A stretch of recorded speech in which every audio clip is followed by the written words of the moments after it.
And we're live. Good morning. Welcome Good today. morning.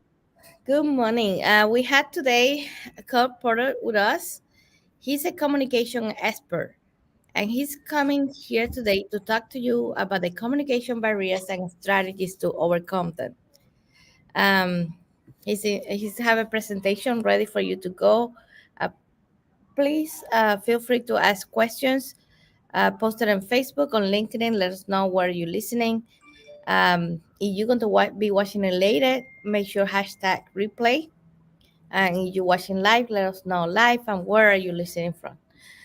Um, and we welcome all questions. So we want questions. Um, Kurt, he's amazing. He's a veteran of the Navy. He's an outstanding public auditor that has years of experience as a public speaking. So he can tell you all the little secrets and strategies of how to overcome that fear of public speaking. So, Kurt, do you want to take it from here? Sure, and good morning, and thank you for having me on. So, as you can see from the pictures, as you said, I'm a military veteran. I also worked for the U.S. government for about 10 years, and I've been working in the oil and gas field for the last 10 years. But I'm not necessarily a rig hand, as my background's in public speaking, teaching, and coaching. On the rigs, I teach leadership, the continuous improvement process, as well as team resource management principles. I did over 20 years in the Navy, and I was very, very lucky. I went to a lot of good schools that helped me a great deal, to include the Defense Language Institute for Vietnamese and for Russian. I also stayed there for 3 years as a language instructor while I was in the military. And I was lucky enough to work for um, the Department of Defense as an interpreter during disarmament missions to the former Soviet Union. And I think that's where I'm probably going to share with you right now the story that got me deeply, deeply interested in communication. As I said, I went through a lot of good schools at tax dollars expense. So thank you very much. That's greatly appreciated. Um, During these missions, there was always about 10 of us, to include two interpreters and a team chief. So we went off to a missile elimination facility for about 3 weeks. And it's very slow paced and a lot of dialogue, a lot of interpreting. And at the end of all of those missions, we have a big reception, kind of a banquet dinner where we thank everybody for all of the good work, etc. Now, my team chief and I had sat down together the night before the dinner and gone over his comments. So he spoke English and I interpreted those into Russian, and it went very, very well. Well, about 5 days, a week later, we went to another mission, and it was a quota inspection. Those are 24 hours, very intense, because rather than eliminating a piece of treaty limited item, a launcher or whatever, you're looking to see if the other side's cheating. So the side that's being inspected is very, very guarded. Well, we did our 24 hours and we noticed that the Soviets were taking a lot of pictures of us, very, very many pictures. And of course, again, it's the Cold War, so we're suspicious. At the end of the work, it's very rushed, time's very compressed. And I asked my team chief, hey, do we want to practice your remarks? He said, nah, you did so good last time, just wing it. And so we went ahead and did it, and it kind of went okay. Now, remember, this is a room full of about 100 people, uh, just listening to these remarks, including about 75 Soviet officers at the rank of major and above. And it went okay. But then the Soviets brought out the pictures that they had taken of us, and that's the reason they were taking it, was harmless. They wanted to give us a nice montage or a collection of all these pictures. And my team chief looked at them and he said, man, these are beautiful. These are wonderful. We'll treasure them forever. And I got out, these are wonderful. These are beautiful. And I just froze on the word treasure. And I'm thinking, oh, man, I know the noun for treasure, but what's the verb? So I'm freezing. I have this deer in the headlight look probably. And I blurted out, these are beautiful. These are wonderful. We will love them forever. And all of the Soviets kind of laughed. And, I thought to myself, that didn't work out too well.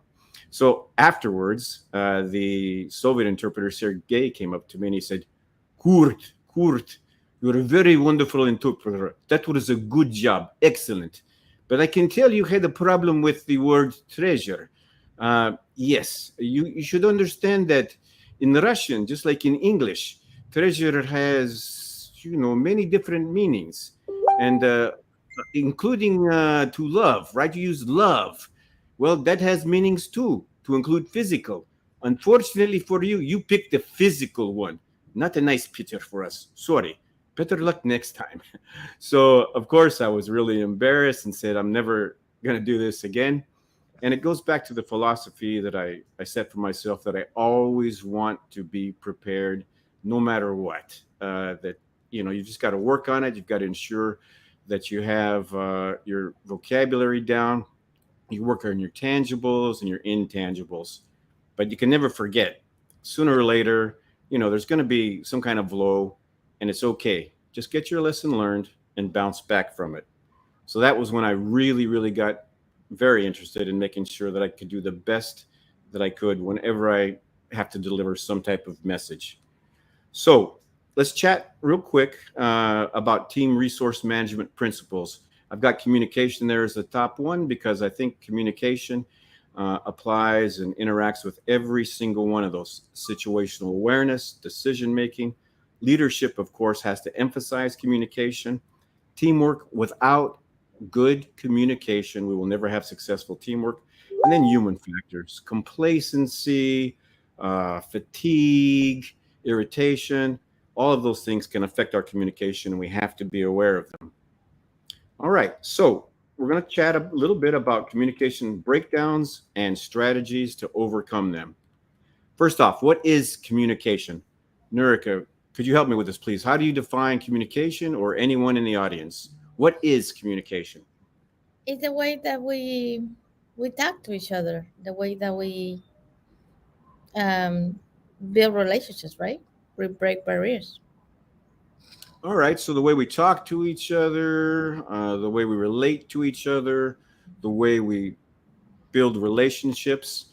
And I like the way we build relationships because, as you know, John Maxwell always says, everyone communicates, but few connect. And if we're going to build those relationships, obviously we have to be connecting. Now, it's just not the way we talk to each other, right? There's various types of communication. Right. Would you please be so kind as to list a few types of communication, or maybe somebody in the audience can throw something in? I think one of the ways, besides talking, we communicate by signs. We communicate by touching, by touch, um, and other ways to communicate. Yes. I think touch is such important. We communicate so much with it. Um, Actually, I kind of like the touch because it's not one that people think about a lot. Um, and you said use signs or gestures, right? So we've got verbal communication, obviously, which is one that everybody responds with fairly quickly. Uh, Other types of communication. Look at this gentleman. How many different messages are we here just by a facial gesture? that's a big one. Yeah, Uh, absolutely. You've got sadness, you've got a little bit of confusion, somebody not quite sure, and then somebody that's really happy. I mean, the same person, not saying a word, but four different messages. So nonverbal, right? no, bro. And I like the fact that you brought up signals. I'm a big diver. I love diving, and obviously, whether you're diving on a reef or you're diving in one of the caves on the Mayan Riviera in Mexico, you're not going to talk to each other under the water. So we communicate via gestures, and gestures are also very, very important in any type of communication. Uh, Sometimes we overuse them when we're communicating. For me, I like making sure that my gestures emphasize my point firstly, secondly, thirdly, etc. We don't Eh, want them to be a distraction. All right, communication barriers. Can you think of any communication barriers? Oh, there's so many distractions. We can be talking on ear off, and people don't listen to what we're saying, a word of it. Um, it can be the dog barking in the background, and the person that's hearing you get distracted. It can be the TV in the background, um, or maybe they're thinking about something while you're talking. Um, there's so many communication. I think it's what 65% that they don't really hear you. Uh, Uh, ab- ab- Absolutely, because and we're going to talk about that a little bit, passive versus active listening. But let's highlight on a few barriers. The big one that I liked the two that you said were some kind of distraction, right? Or we're just distracted. right. Language obviously is a big barrier. I'm working right now on an oil rig south of San Antonio, right at this moment. And we have some language barriers because a lot of the hands that are working here right now are Hispanic. And so there's guys who are fully bilingual. There's guys that are partially bilingual. They have a really good understanding of English. And there's a couple guys that just speak only their native tongue. So we're having to overcome that using those guys that are fully bilingual to help us out with the translation. But when we say language, it's also not just whether it's Spanish versus English versus Russian versus Thai. You go to frame of reference next, right? We all come from different backgrounds, different countries, different locations within a state, and we don't always see the world the The same accent. way. Accents, absolutely. Uh, and also jargon. Let's talk about emotions. Uh, we always have to make sure that when we're delivering our message that we're doing that via a logical, well thought out process and we've prepared. If we're angry, if we're frustrated, if we're upset, that can definitely cloud our message and we're not going to get our point across. And then there's the big pink one, right, that you brought up, distractions. We got to make sure that there are no interruptions whatsoever while we're trying to get our message across. Yes. Um, Now, with this one, I've got language and culture. I normally show a movie with this, but in order to save time, I've deleted the movies. So if you see the headline there, she speaks good American. This is a movie I found on YouTube, and it's obviously a young lady that's just doing parodies, and it's very funny. And she's explaining her conversation with a young British teenager. And she says, "Yeah, there's a bit of a language barrier because he's in England and I speak American." She was just hilarious. But one of the things that she used to highlight that was he said, "Yeah, I asked him how much it cost, and he told me it was 15 pounds." Again, there's a language barrier because I asked him how much it cost, but he told me how much it weighed. So we always have to be aware of the jargon, the slang, or the terminology that people use in other places, even if they're speaking English. I mean, obviously, pounds for Americans is weight, but for the English, it's money. So she just didn't get that. All right, you spoke about distractions. On this slide, you can see a pretty big meeting here, right? Yes. All right, so do you see the truck in the background, that big red cab right there? Oh yeah, that Um, makes a lot of noise. yeah. What's funny is this is a very important meeting. A lot of people here, and the truck is on, and we're all speaking very, very loudly, trying to talk over the truck. A lot of experienced people, a lot of people that have extensive public speaking experience too. And we're speaking louder and louder. And finally, a young man that wasn't involved in the meeting because he wasn't going to participate in that job kind of came out, looked at us, and he laughed and he walked over and he turned off the truck. And we just like kind of all looked around, laughed at each other, and we're, well, why didn't we think of that? So again, we should always be aware of our surroundings or any distractions that could affect our communication and therefore our message, and make sure that we get rid of them in advance if we can. All Yeah, right, and uh, go ahead. yeah, it comes like when you turn off the noise and you hear that you are being screaming the whole time, and you think because you A- are trying to overcome that noise in the background. And the easiest thing would have been just to turn off the truck. All All right. right, passive versus active listening, and this is another movie that went aside in order to save time. But you'd mentioned already passive versus acting a little bit earlier. What's your definition of active listening?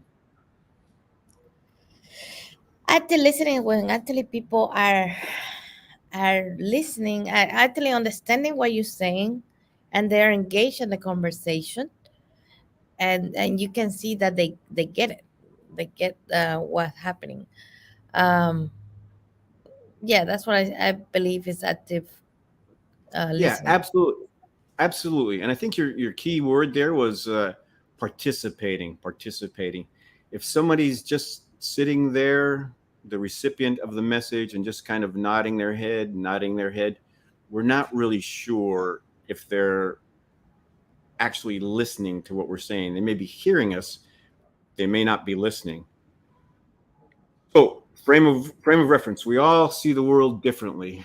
Again, whether we're in Thailand or whether we're in Japan or whether we're from East Texas versus West Texas or California versus Colorado, we all grow up differently with different values, different norms. What do you see right here, Nurika? What do you see in this picture? Well, I see a column, but then I see two faces. Okay, good, good. A lot of people, I mean, it's going to be 50-50. Some people see a vase, right, or a vase, however you want to pronounce it, Yeah, coming up from the bottom and expanding out. And the other people see two faces. I showed this to my wife and I said, "What do you see?" And all I saw was the vase. So I wanted to see if she saw the vase too. That's where I thought it was going. She said, "I see two faces." I said, "What? What two faces?" She said, "You don't see them?" I said, "No." And she goes, "You've got to go ahead and go around and take a look at the white versus the black. And there's, one face looking at the other and two noses." And then it kind of opened my eyes and I saw it. So we can't forget a frame of reference. Just because we're hearing the same thing doesn't mean we understand the message the same way based on where we're from and our jargon again and our values and how we grow up and how we look at the world, our education, our training. All right, let's talk about accountability. So when we have this communication, right, we are making sure that there's a transmitter and a receiver because that's what communication is, the transfer or receipt of information. Now, accountability as far as the transmitter. You've got to be clear. If you are not clear, if there's not clarity, your message is going to get lost. You certainly don't want to engage in a lot of blah, blah, blah, blah, blah. And you're making sure that you are pronouncing everything clearly. But more importantly, you have a beginning, a middle, and an end to your message. That's what you're looking for when you're talking about clarity. Concise. You want your message to be short and sweet. And then confirm. We always have to confirm understanding. How do you confirm understanding when you're trying to get a very important message across? you ask a question. You ask, make sure that they understood uh, what you were talking about. I remember when I was in the military, they always tell us to repeat the same message three times because we had three different kinds of listeners. Um, and sometimes we had to make them repeat the question and tell us the message back to us, or and there's somebody that actively listening and they get on the first time. Yes, absolutely, absolutely. And I like the fact that you're having them repeat it back. That's the main thing. We have to make sure that we ask open-ended questions, and that can either be a repetition or it can be a direct answer to your question as to how they understand it. We always have to avoid the "you understand, right?" and somebody nods their head or says yes. If they say they understand, you cannot be 100% sure as the transmitter that they really understood your message, can you? Right. Especially Yeah, that this. yeah. Yeah. All you know is they've said yes. So you go ahead and say, what is your role? What is your hazard? What are your mitigations? How are you going to do this job? Or as you brought up, please repeat back to me. This is how we really confirm. Uh, I'd like to share a little story here from another different oil rig I was on. I came in and I was doing a presentation on communication, just a real quick one. And I said, "Gentlemen, how do we confirm understanding?" And a young man from Alabama, Pork Chop was his nickname, says, "Well, that's easy, Mr. Kurt. You have to ask open ended questions." And I'm giving a high five. Everybody's going, "Great job, Pork Chop." And the Canadian rig manager says, I'm not so impressed, Pork Chop. What's an open ended question? And Pork Chop says, "Heck if I know. All I know is it's the right answer," which got also got a good laugh. Which he got a good laugh in the room too, and he was right. And then we explained that what it is. So clear, concise, and you have to confirm. That is your responsibility. That's how you are accountable as a transmitter. All right, receiver also has accountability. Listen actively. We're not drifting. We're not thinking about the beach. We're not thinking about the honey-do list. And we always seek clarification. We, as business people, as office managers, whatever field we're in, we have to make sure that we create an atmosphere where everybody knows that it is okay to ask questions if you don't understand. There is no shame in that. Uh, my mother always told me when I was growing up, the only stupid question is the one that doesn't get asked, and to this day, I Exactly. believe that 100%. Exactly. I believe that as well. Absolutely. All right. So let's talk about a few public speaking tips. I use this acronym VEGA. I got this from the Navy, stole it, uh, 1988, when I went through instructor training school, about a month in San Diego. It was a great, great course, wonderful, wonderful training. So, VEGA, our voice. What are some important things about our voice that we have to ensure we do when we're speaking in public? What do you think? We have to make sure that we pronounce the words correctly. Um, All right. we use the proper pitch, and Yes. and the emph- put the emphasis on the words that you want them to make sure that they pay attention to, and kind of set the tone with your pitch as well. Perfect, perfect. The only other thing that I would just add is perhaps project. A lot of times we don't project very well because we're a little bit nervous. But whether it's 10 people in the room or 50 or 100, you've got to make sure that that voice gets out there because we don't always have a microphone. And I loved your thoughts about pitch and tone. We're always going to make sure that we're not talking in a monotone and sitting here just talking about this because we could have a really important message. But if you talk like this with no energy, people just aren't going to care. Uh, No. you've got you've got to bring the enthusiasm. You've got to bring the energy. Otherwise, if you don't, why should they care? All Yeah. right. We're going to now talk about eye contact. Why is eye contact important? Because people get seen. They like to be seen.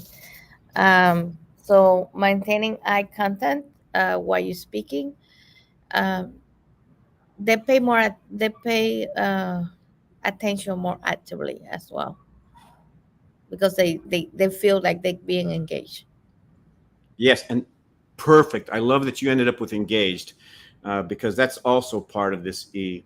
If you don't have a dialogue going in your meeting or on your talk, people are going to switch from active listening to passive listening. So you've got to make sure that you are actively engaging your audience, whether it's three or whether it's 25 people. It has to be a dialogue. It cannot be a monologue, which is why I want to say thank you again for participating with me in this as we go through this.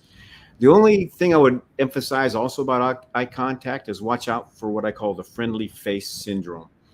We all like positive vibes. We like positive feedback.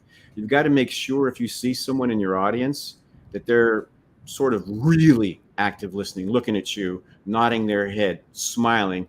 You don't find yourself talking just to them, and perhaps you're doing this subconsciously. If you do find yourself focusing on one person, what do you think is happening with the other people? They feel left out. They feel left out and they'll disengage and they're back to passive listening, aren't they? Yes. All right, gestures. They're very important. We're going to keep them to a minimum, but we're going to use them to emphasize our points. But we don't want to get making so many gestures going back and forth and getting caught up in those gestures that the audience is now concentrating on our gestures vice the overall or the total message. The other thing that I would emphasize is watch out for tics, where you have a pen and you're nervous and you're clicking it. That's very distracting. Watch out for verbal tics, the repetitions of a lot of words. Having said that, having said that, having said that, we have to watch out for all of these things as part of our presentation. And the last one is attitude. For me, when you're giving a talk, a presentation, even a little toolbox talk, a pre-job safety meeting before you go to work, you always have to go ahead and plan out your remarks. You prepare your remarks. You practice your speech, and then you go ahead and you perform. If you follow those 4 P's, plan, practice, right? And then you go ahead and you plan, you prepare, you practice, and you perform, you're going to go ahead and be much better off getting your message across. This is one of my favorites. The number one criteria for advancement, right, for all professionals is the ability to communicate effectively. And I have to stress again, without successful or effective, highly effective communication, we won't have successful teamwork. And that's important in any profession where teamwork is paramount. All right. Now, failure to communicate. We really want to avoid this. I'm going to go ahead and date myself here. There's a wonderful movie with Paul Newman and Rod Steiger, Cool Hand Luke. And in the movie, Paul Newman is a convict, and they're on a work party, and Rod Steiger goes ahead and takes his little whip there and knocks him into the hole, and he rolls down the hill. And Rod Steiger, who's the warden, looks at all the other convicts and says, "What we have here is a failure to communicate." And I would suggest to you and to the people in our audience that if we think about our accountability as a transmitter, if we think about our accountability as a receiver, and if we use the Vega tips, especially the 4 P's, the plan, prepare, practice, and perform, we will avoid communication failures.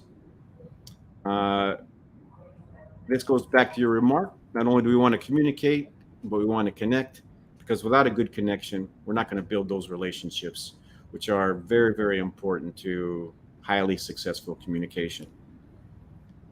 That covers the presentation. Once again, thank you for allowing me to speak to your audience. And that was amazing. Thank you so much. We have some comments that I wanted to share with you. Okay, Uh, Sherry Leopold, she's commented that that's a great info. Queen Kimi said the 4 P's for success: plan, prepare, practice, and perform. yes. And She then like we those? have, yeah, she like it, of course. Okay, Um, and then we have another person, Shiva, saying woohoo, and 100% agree. Communication is everything. great, great. Thank you. I appreciate the feedback. The other thing too that I've got to stress is confirmation of understanding, whatever our setting is. For us out here in the oil field or in the military, it's extremely important, right? Because if you don't understand, people can lose their lives. Yes. But it's just as important for somebody who works in business in the corporate world, because if there's a lack of understanding, then deadlines are not going to be met, and then profits could be lost. So it's also equally as important to clarify or confirm that understanding in the corporate world too. Another example of not confirming understanding or the need for confirming understanding is my wife and I are both bilingual. Again, I learned Russian in the military. I lived in Russia for 13 years. I'm very fluent. Uh, my wife is also very highly educated. She was a geologist in the oil and gas field in Russia, got her master's from a Scottish university, so her English is flawless. And sometimes I don't care whether we're speaking English together or we're speaking Russian, we don't understand each other. And it's because of frame of reference, as you saw from the one slide, or understanding what something else means. So we're very careful if it's an important issue in the house that we go ahead and we confirm understanding. Absolutely. I totally agree. I have an accent now. We have an accent. I've been studying and to get it over for the last 23 years. So I'm sure I get better soon. But people always have a hard time understanding sometimes. So it's something that I'm always aware that I try to make sure people understand me. Great.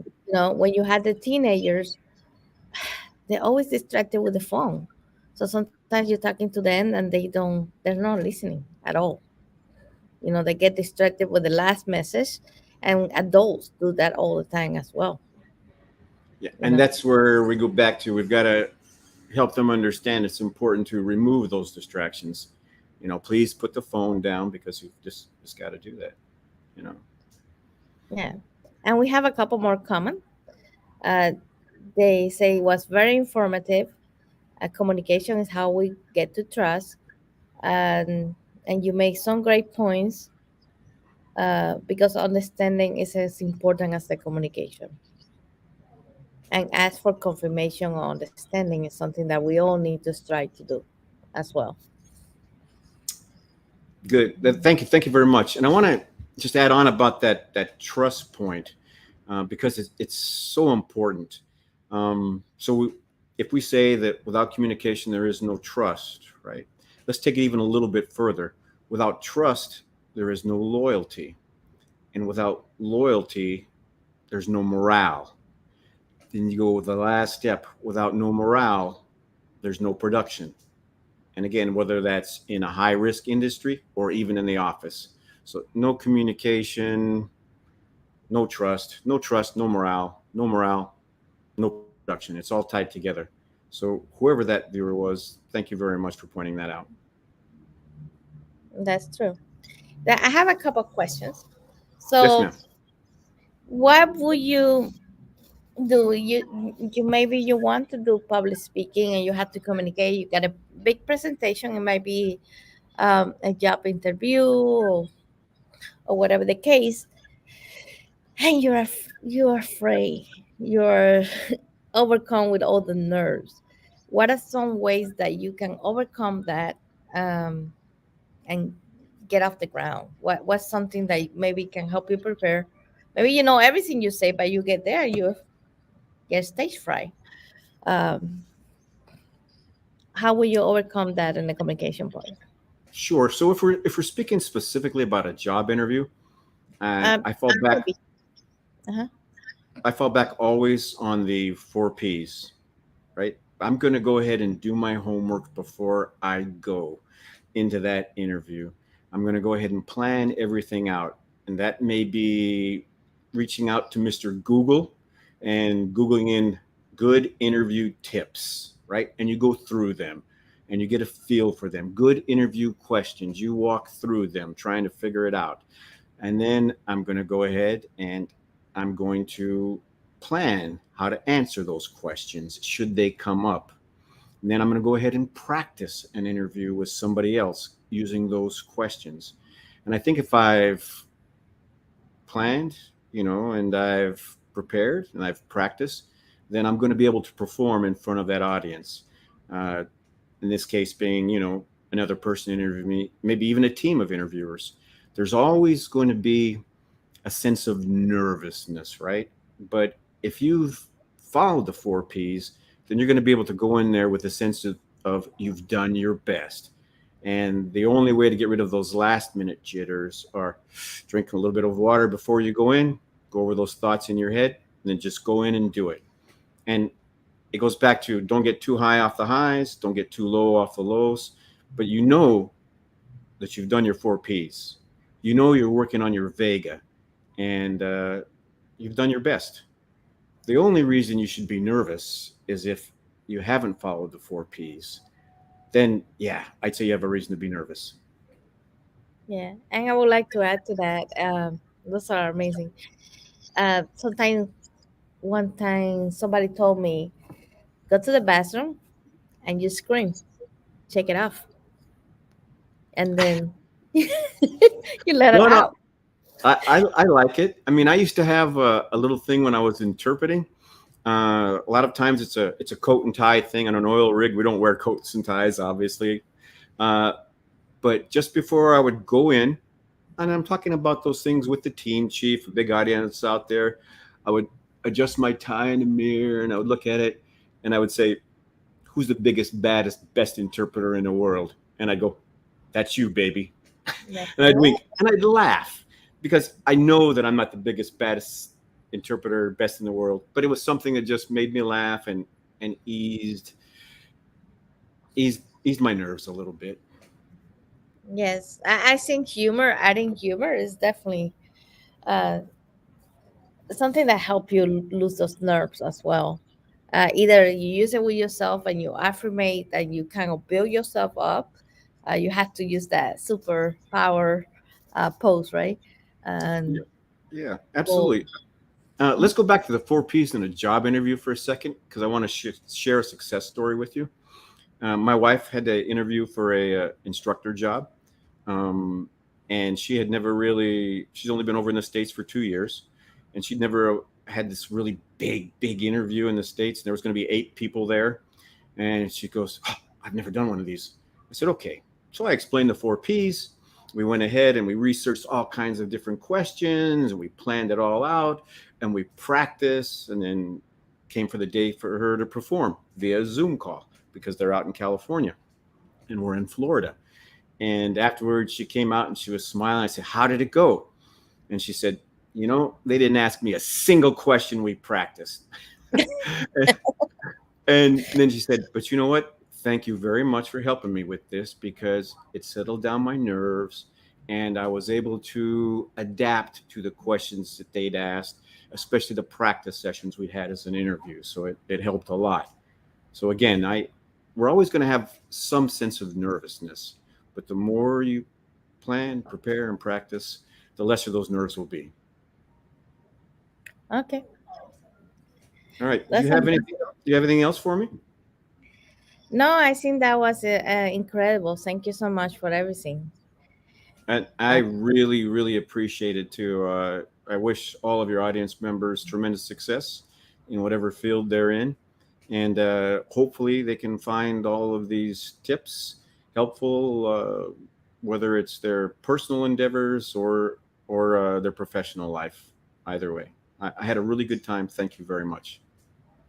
Okay, thank you so much, and we'll be see you again soon, right? Yes, I hope to be on tomorrow for another question and answer session with your panel of experts, time permitting. And I'm glad the internet worked out okay because that's not always the case on an oil rig. Well, that's part of the barrier communication that we have to overcome. Absolutely. Thank you so much, and have a super day. You too. All right, bye Bye. bye. Uh, podcast.